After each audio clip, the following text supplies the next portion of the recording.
Katika uwanja wa kisiasa unaoendelea kubadilika nchini Kenya, ni majina machache yanayobeba heshima kubwa na utata kama Raila Odinga, mwanasiasa mkakamavu mwenye kupigania mageuzi na ambaye kitendawili chake ni kigumu kutegua. Tutatembea sambamba, bega kwa bega.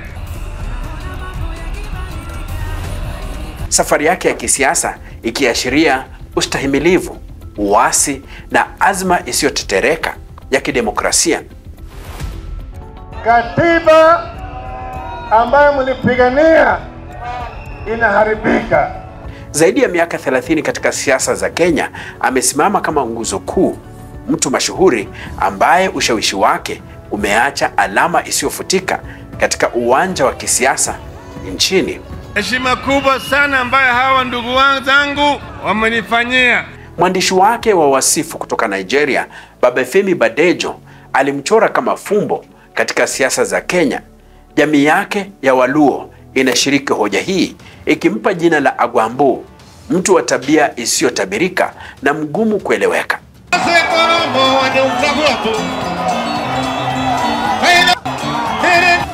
Kwao yeye ni fumbo, mtu mwenye nguvu na karibu kuwa wa kifolklore, sawa na mganga wa kihistoria wa karne ya 18, Gor Mahia. Wakenya wakimpa majina mengi tu, yakiwemo Rao, Baba, Tinga, Yakom, mahasidi wakimwita mganga, kitendawili, mwanasiasa tapeli. Mimi namwambia mzee wa kitendawili, please, wewe wachana na IEBC, wachana na Chebukati, wachana na register. Jambo moja la uhakika kuhusu Raila Odinga ni kutotabirika kwake. Sifa yake kuu ni ustahimilivu usiokoma. Haijalishi changamoto, yeye kamwe hakubali kushindwa.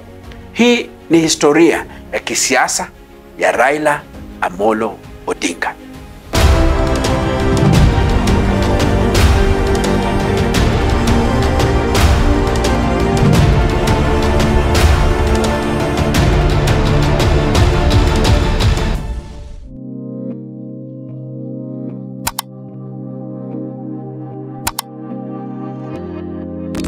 Akizaliwa mwaka 1945, Raila Odinga alikusudiwa kuwa mwanasiasa. Hivi majuzi alitimiza umri wa miaka 80, huku akihesabu miaka 55 ya safari yenye mawimbi makali katika siasa za Kenya. Ufisadi ni adui mkubwa ya Wakenya. Inatoa pesa kwa mfuko ya umma na kwa mfuko ya watu binafsi. Sahili wanaingia ni membamba kama shindano. Baada ya mwaka moja, miaka mbili imefura kama kupe. Safari yake inaanza Oktoba mwaka 1969 wakati kukamatwa kwa babake Jaramogi Oginga Odinga na serikali ya Jomo Kenyatta kulimlazimu kuchukua maamuzi makubwa akiwa na umri mdogo wa miaka 24 pekee.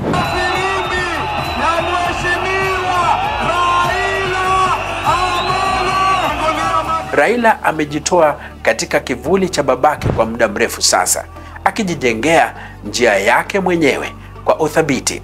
Akiwa kiongozi wa kujitegemea, anafanya maamuzi ya pekee na kuongoza wafuasi wake kwa ujasiri.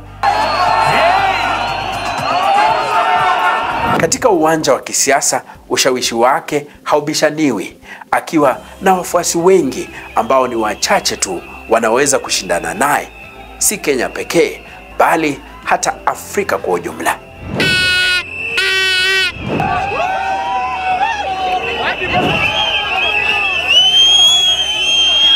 Timu ya Orange imeshinda timu ya Ndizi, sivyo? Bao 10-0. Mwanae Jaramogi Oginga Odinga, makamu wa kwanza wa rais wa Kenya, alishuhudia mapema changamoto za uongozi na siasa za upinzani, lakini safari yake haikuwa rahisi. Tangu akiwa mdogo, Raila alionyesha umakini wa hali ya juu uliomtofautisha na wengine, akijitokeza kama nguvu kuu miongoni mwa familia ya Odinga. Uwerevu wake wa haraka na udhabiti aliokuwa nao mara nyingi ulimfanya ampiku kakake mkubwa, akichukua jukumu la kuwa nahodha wa familia. Huu mwelekeo wa uongozi haukuishia nyumbani tu, unashuhudiwa katika safari yake ya kisiasa kitaifa. Popote aendapo anajitahidi kuongoza na mara nyingi kufanikiwa.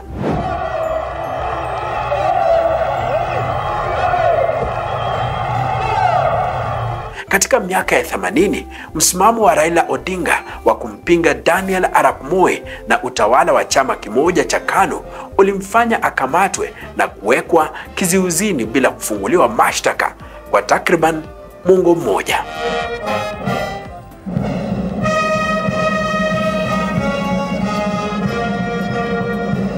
Mateso aliyopitia katika vyumba vya mateso vya jumba la Nyayo yaliimarisha azma yake ya kupigania demokrasia ya mfumo wa vyama vingi.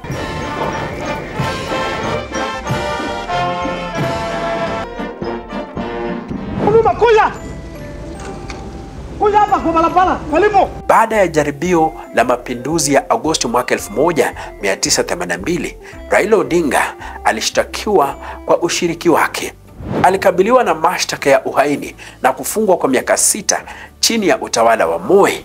Wasifu wake wa mwaka 2006 uliotolewa wakati Raila alipokuwa akijiandaa kugombea urais mwaka 2007 ulidokeza kuwa mchango wake katika jaribio hilo la mapinduzi ulikuwa mkubwa zaidi kuliko alivyokuwa amekiri hadharani.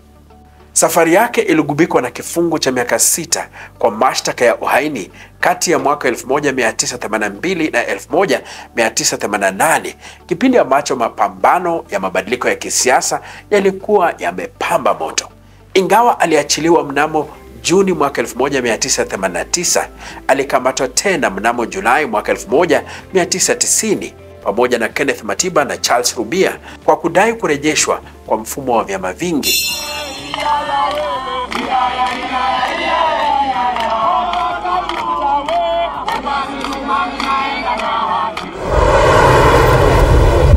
Baada ya kuachiliwa mnamo Juni mwaka 1991 kwa kuhofia usalama wake, alikimbilia uhamishoni nchini Norway.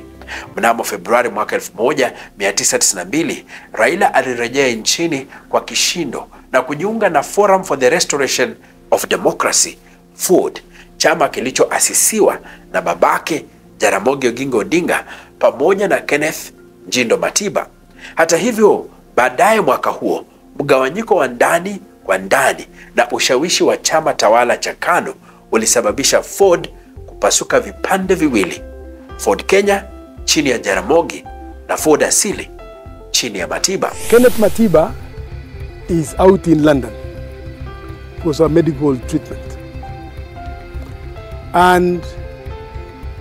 and he's coming back.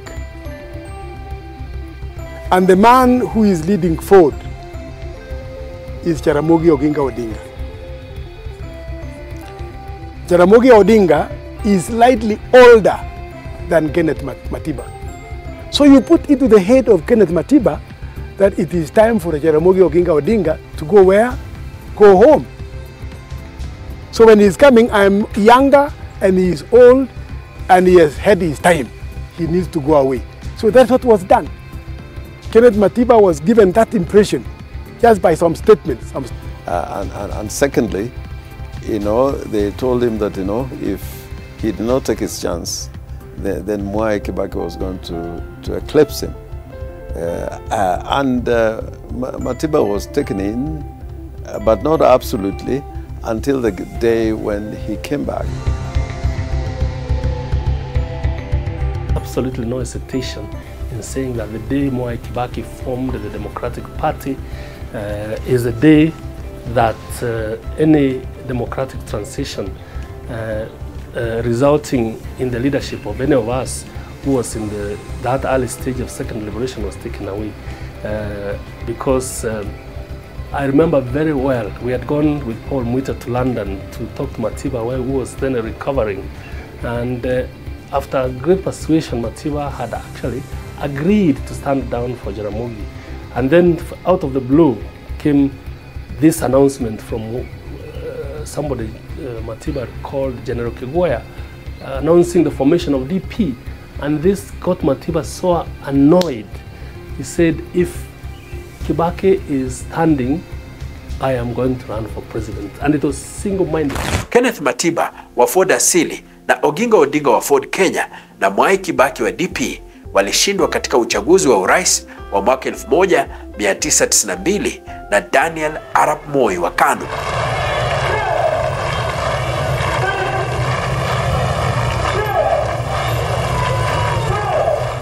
Mnamo Februari mwaka 1994, Kenya iliomboleza kifo cha Jaramogi Oginga Odinga, mwanasiasa mashuhuri na kiongozi wa chama cha Ford Kenya. Lakini hata wakati taifa likimwaga, vita vikali vya kisiasa vilikuwa tayari vinazuka ndani ya chama chake. Mala Kijana is no longer chairman of Ford Kenya. Miongoni mwa waliobaki nyuma alikuwa mwanawe Raila Odinga, ambaye aliamini kuwa yeye ndiye mrithi halali wa ubabe wa kisiasa aliokuwa nao Jaramogi. Lakini safari ya kuelekea uongozini haikuwa rahisi hata kidogo. Aliyekuwa kizuizi kikubwa kwa Raila Odinga alikuwa Michael Kijana Wamalwa, mmoja wa manaibu wawili wa Jaramogi katika uongozi wa chama, ambaye pia alidai nafasi ya juu ya uongozi. Pembeni yake walikuwemo vijana wenye ushawishi mkubwa chamani: Paul Mwite, James Orengo, Anyang' Nyong'o, John Captain, Mkhisa Kitui na Gitobu Imanyara. Kundi hili lilijulikana kama Young Turks. Raila alikuwa na nia thabiti, lakini wapinzani wake walisimama na kusalia imara. Many people saw that as tribalism. As Raila feeling the Ford Kenya part was a Luo party. Saw it as a family property that he was going to inherit. But I don't think that is the case. You know, Raila, especially at that time, was restless. He had spent all his time fighting government and paying for it and detention and all that. He wanted to see things moving. Uchaguzi wa kumchagua mrithi wa Jaramogi uliofanyika katika uwanja wa manispaa wa Thika ulimpa Michael Kijana Wamalwa ushindi mkubwa dhidi ya Raila Odinga. Lakini sherehe haikudumu kwa muda mrefu. Ghafla, ghasia zililipuka uwanjani.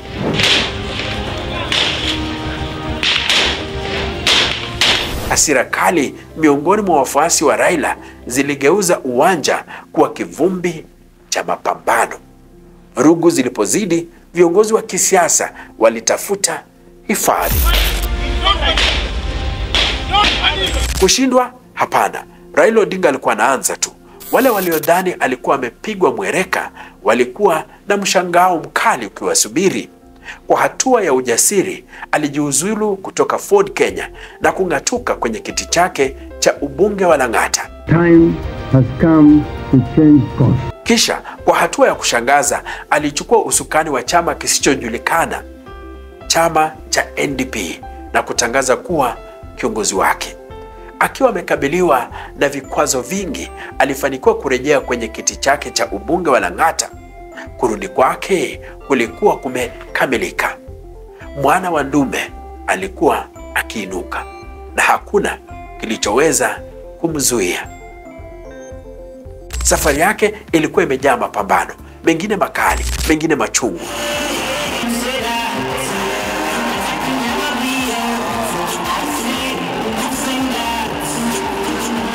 Aliangusha vizuizi, akawatia adabu wapinzani wake na kuwageuza maadui kuwa washirika na washirika maadui.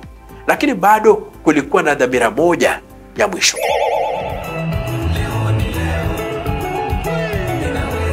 Wakati Jaramogi Oginga Odinga alipofariki, jamii ya Waluo ilibaki ikitafuta sauti. Bingwa wao, Tunataka kubadilisha Kenya. shujaa mpya wa kuwabeba katika ndoto zao. Serikali ambayo tunaunda, ambayo ni serikali ya mseto, itakuwa ni serikali ya mpito.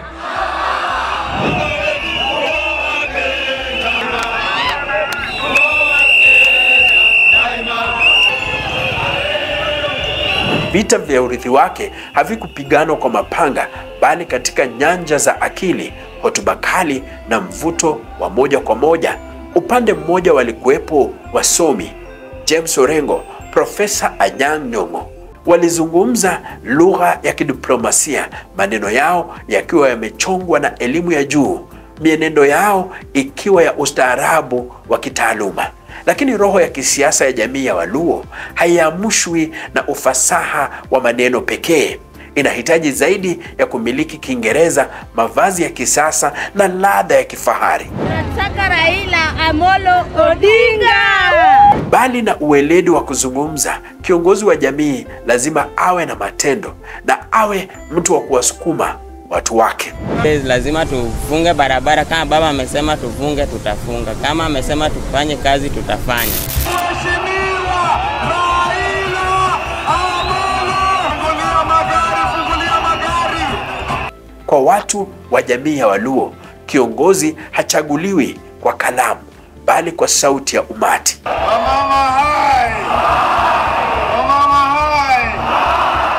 Na kwa Raila Odinga walimpata shujaa wao, mtetezi wao na kiongozi wao wa kifolklore.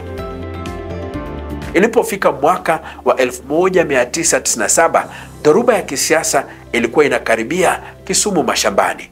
Anyang' Nyong'o akiwakilisha chama cha Social Democratic Party SDP alikumbana na mpinzani mwenye nguvu Job Omino, mshirika wa karibu wa Raila Odinga. Uamuzi wa kura, kushindwa kwa uchungu. Lakini siasa, wasemavyo, ni mchezo unaostahili ustahimilivu. Chama cha Nyong'o kilikuwa na viti vya kutosha bungeni kumpa nafasi ya kuteuliwa. Pigo la muda, lakini funzo kubwa. Mwaka 2002 ulipotimia, mambo yalikuwa dhahiri. Nyong'o aliona mwelekeo wa upepo. Raila Odinga alikuwa akipata nguvu, akiwa kiongozi wa chama kipya cha Liberal Democratic Party LDP. Nyong'o alifanya maamuzi. Aliacha SDP na kujiunga na kambi ya Odinga. Mkakati wa kisiasa eti. Lakini si kila mtu aliyefuata upepo. Mmoja wa wanasiasa shupavu kutoka eneo la Nyanza alibaki imara, James Orengo. Wengine walipoungana chini ya Odinga, Orengo alichukua mkondo tofauti. Aligombea kiti cha ugenya kupitia chama tofauti na hata kujaribu nafasi ya urais mwaka huo wa 2002. Kibaki may emerge on the basis of consensus, but Uhuru is emerging in a background, an unfortunate background of a very acrimonious political process in which his friends and foes within KANU and outside KANU are saying he has been imposed. Zote zilisha kwa kushindwa, lakini mambo yalibadilika vile siku zilivyozidi kusonga. Orengo aliyekuwa mpinzani mkali mwishowe alikubali hali halisi ya kisiasa. Si tu kwamba alirudi kupiga siasa na Raila, bali aligeuka kuwa mmoja wa wafuasi wake waaminifu zaidi, akisimama naye katika mapambano makubwa ya kisiasa ya Kenya. We are not intimidated, and from here we are all going to march into town in the normal way we have done. We have notified the police about this demonstration. Katika miaka ya mwisho wa karne ya 19, Raila Odinga alijitokeza kama upepo usiozuilika. Aligombea urais mwaka 1997. Harakati zake za kisiasa zilimpelekea kuunda na kuvunja miungano. Wachambuzi wanasema amesalia kuwinda kiti cha juu zaidi cha nchi, urais. Baada ya uchaguzi wa mwaka 1997, viongozi wa kisiasa walianza mchakato wa kubuni muungano. Mwai Kibaki, Charity Ngilu, Michael Kijana Wamalwa na Raila Odinga walikuwa na lengo moja tu: kuondoa Moi na chama cha KANU kwenye uongozi wa taifa. Almost every single party has had no reservation whatsoever regarding the need for us to get rid of Moi. Lakini Raila alikuwa na mpango wake binafsi. Katika usiku wa kisiasa uliojaa hila, alianza mazungumzo ya kisiri na Rais Moi. Miaka miwili baadaye, Raila alijiunga rasmi na KANU, akiteuliwa waziri wa kawi mbali na kuwa katibu mkuu wa chama cha KANU. Moi akimtema mwandani wake wa muda mrefu JJ Kamotho. Lakini ushirikiano huo haukudumu. Mwaka 2002 Moi alimpendelea Uhuru Kenyatta kwa mrithi wake, uamuzi uliomkasirisha Odinga pamoja na vigogo wengine wa chama cha KANU. Raila Odinga akavuruga chama cha KANU ndani kwa ndani. Wangeniuliza kama wangekuwa waaminifu kwangu, Rais, umetaja kijana huyu ukitumia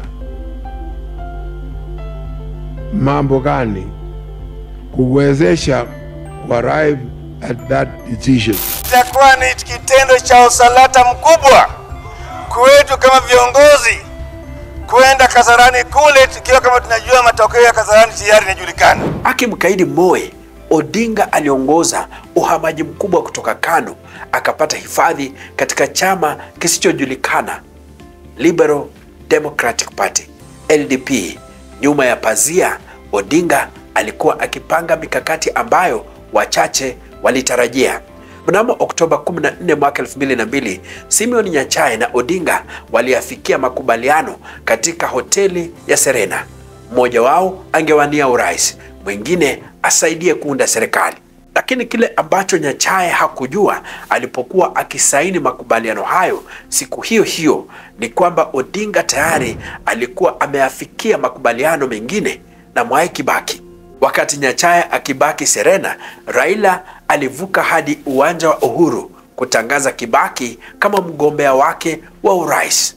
Kwa maneno mawili rahisi, Kibaki tosha, Raila aliongeza moto wa mapinduzi ya kisiasa. I personally feel very challenged by the honor that has been bestowed on me by my colleagues, by the parties we have formed, but I even feel more challenged because I am fully aware of the job that is ahead of us.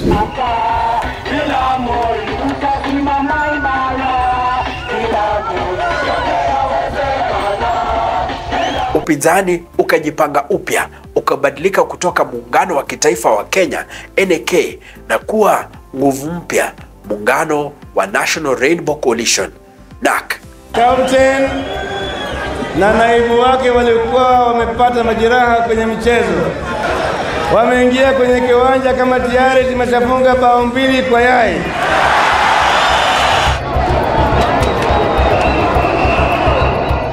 Wimbi la NARC lilienea kote nchini, huku kura za maoni zikionyesha wazi kuwa ushindi ulikuwa karibu. Na kura zilipohesabiwa, historia ilifanyika. Upinzani ulikuwa umefanikiwa jambo ambalo halikuwahi kutarajiwa. Utawala wa KANU ulikuwa umefika mwisho wake na Uhuru Kenyatta alikuwa ameshindwa.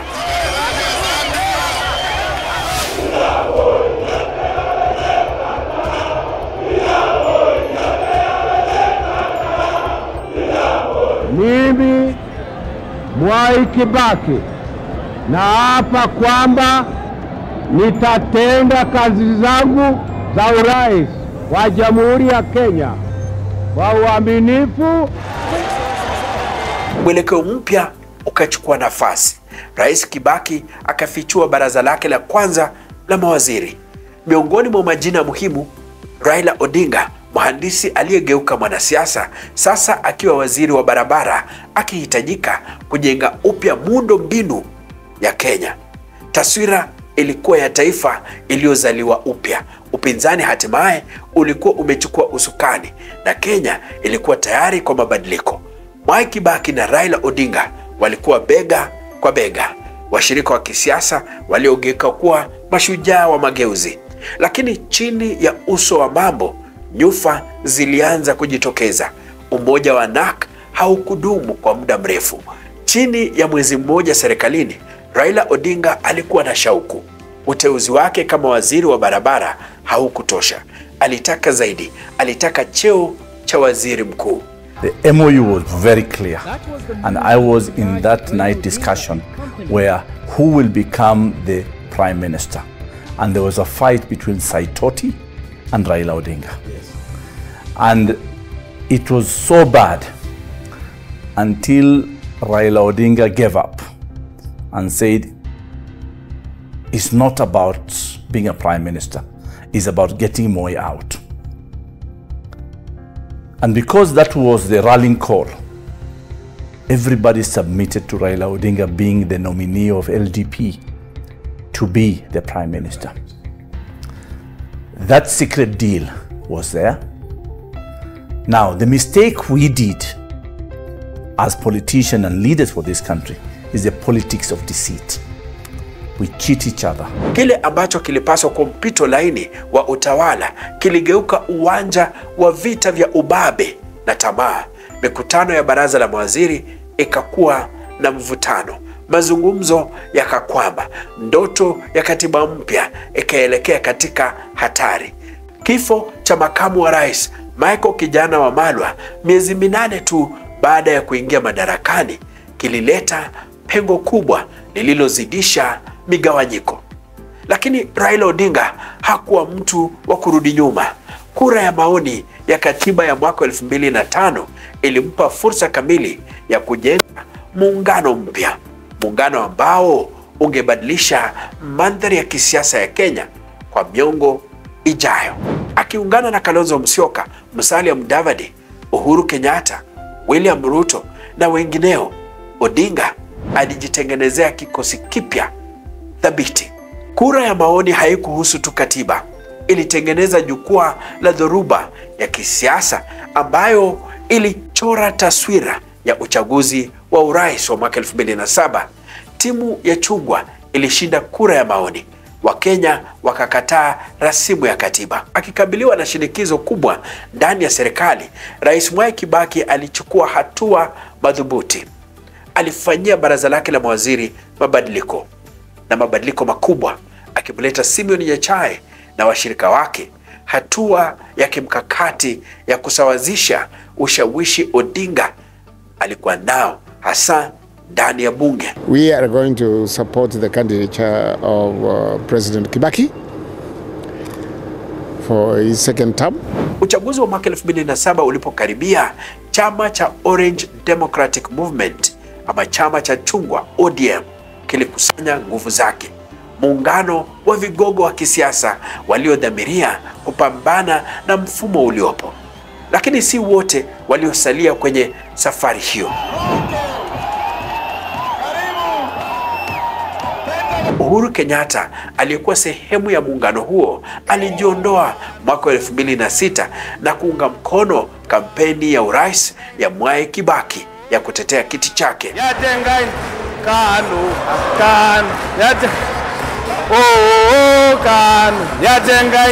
Nikukumbushe ya kwamba hata wewe ulikuwa life member wetu wa chama hii yetu ya KANU. Kisha wiki chache tu kabla ya uchaguzi, Kalonzo Musyoka naye alijiondoa, akitaja mvutano ndani ya kikundi cha ndani cha Odinga. Kuondoka kwao kulitikisa chama cha chungwa na kubadilisha uwanja wa mapambano katika moja ya chaguzi zenye utata zaidi katika historia ya Kenya. Katika mgeuko wa kushangaza wa kisiasa, Kalonzo kupitia wakili wake Dan Maanzo alichukua usukani wa chama cha ODM Kenya na kuacha Raila Odinga na washirika wake katika hali ngumu ya kisiasa. Lakini hatma ilikuwa na kadi nyingine. Hatua ya wakili Mugambi Imanyara ilisababisha kusajili kwa chama kingine tofauti, ODM, ambacho alikabidhi mbunge huyo wa Lang'ata, akimpa Odinga na kundi lake pumzi mpya ya kisiasa. Tarehe 27 Disemba mwaka 2007, siku ya kihistoria kwa Kenya. Taifa lilikuwa kwenye njia panda, dau kiti cha urais wa taifa. Lakini katika siku zilizofuata, kile kilichotarajiwa kuwa mchakato wa kidemokrasia kiligeuka kuwa wakati wa giza totoro katika historia ya Kenya. Kinyang'anyiro kati ya Odinga, kiongozi wa ODM, na Rais Mwai Kibaki aliyekuwa madarakani kilikuwa na ushindani mkali. Ujumbe wa Odinga wa mabadiliko ulivutia mamilioni. Wito wa Kibaki wa uthabiti ulipata uungwaji mkono kutoka kwa makundi mengine. Uchaguzi huu ulikuwa tofauti. Matokeo ya awali yalionyesha Raila Odinga akiongoza kwa asilimia kubwa, lakini mambo yalibadilika. Matokeo yalianza kuingia kwa kasi isiyokuwa ya kawaida. Mchakato wa kujumulisha kura ulikumbwa na ucheleweshaji, kutofautiana kwa takwimu na idadi za kura zilizopotea. Tarehe 30 Disemba mwaka 2007, licha ya taharuki na ghasia, Tume ya Uchaguzi ya Kenya ECK ilimtangaza Mwai Kibaki kuwa mshindi.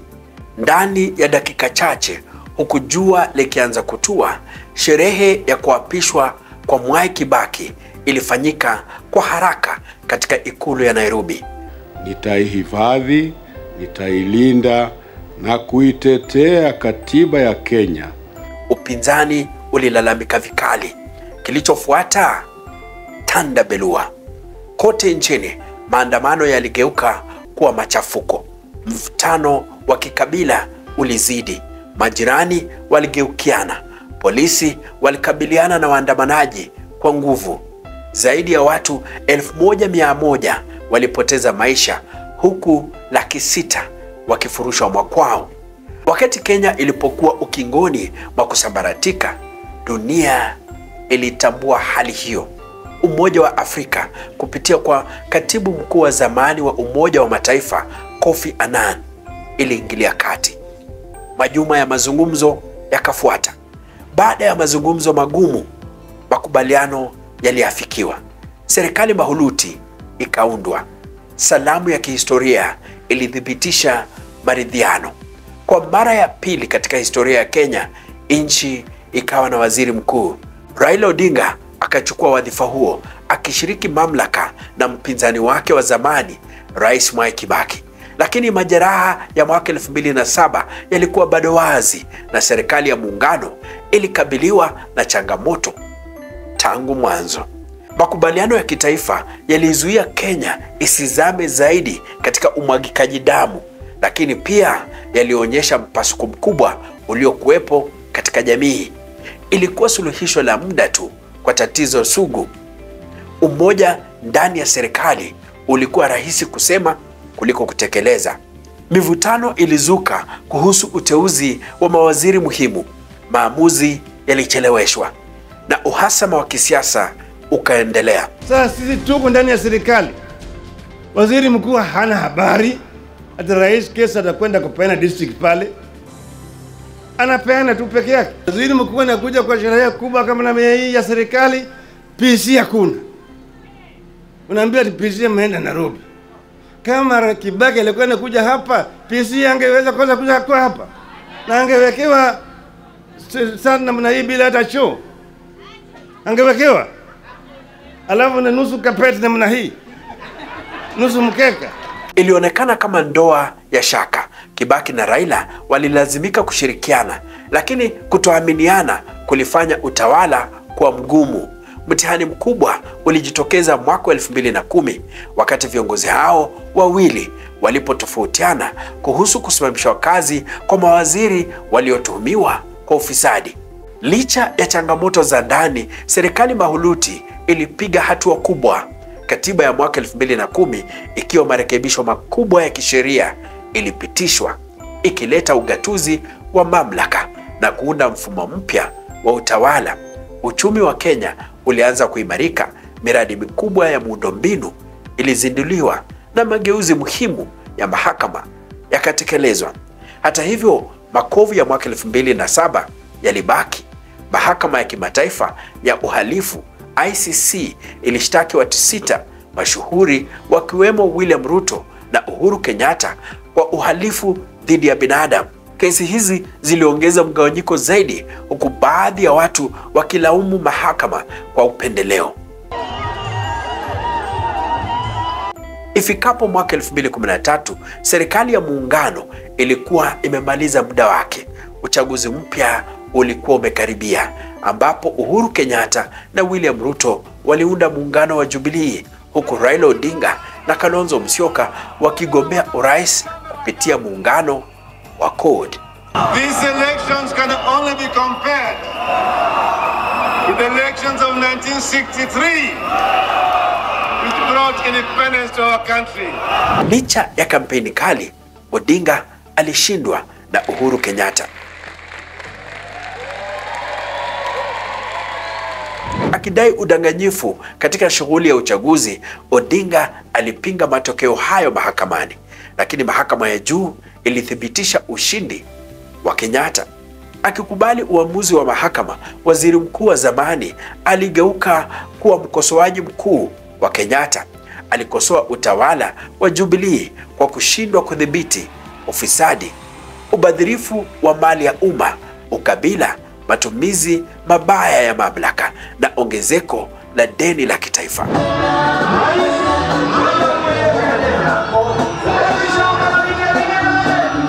Uchaguzi wa mwaka 2017 haukukosa danadana zake. Odinga akiwa kiongozi wa muungano wa NASA alikabiliana na Rais Uhuru Kenyatta na naibu wake William Ruto. Matokeo ya awali yalimtangaza Kenyatta mshindi, lakini madai ya dosari kubwa katika uchaguzi yalisababisha mahakama ya juu kufuta matokeo hayo. Tukio la kwanza barani Afrika. Maraga ajue ya kwamba sasa anadili na rais ambaye amekalia kiti.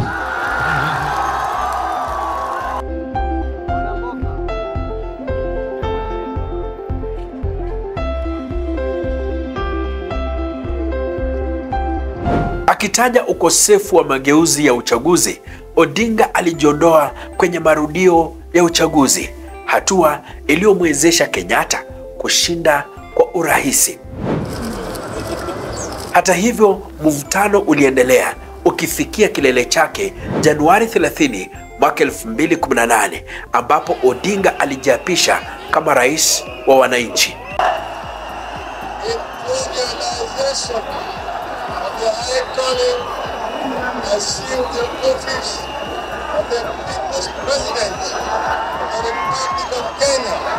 Lakini kwa mshangao wa wengi, Odinga na Kenyatta walipatanishwa kupitia handshake.